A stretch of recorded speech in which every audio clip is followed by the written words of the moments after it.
करी face cream शादी बाद लगा तारू हे जान तू अपनी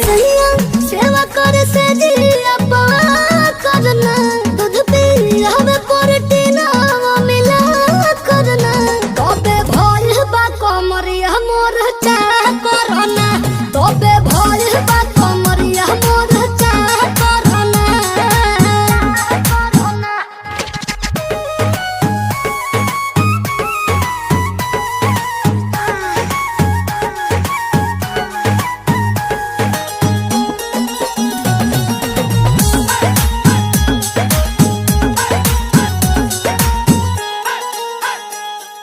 जगला में जो करे वो करे रात के मिलेला सुकून खाके राजा जी के हाथ के अच्छा लागेला कमर ककरी से भइल काटा हरावा हो गलिया लागेला जान टमाटरावा हो गलिया लागेला जान टमाटरावा हो कहे तोर गया तुझे को में पार करना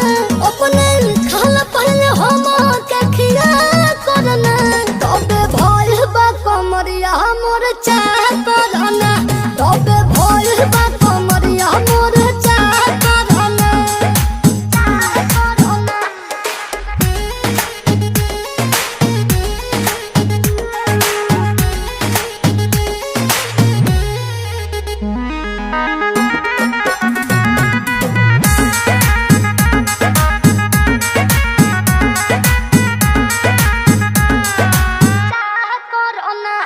अंशु के प्यार देखे धांसो हर घरे जरत रहेली मोर सासो बुरा लागेला ढेरे सहतारू जान साचो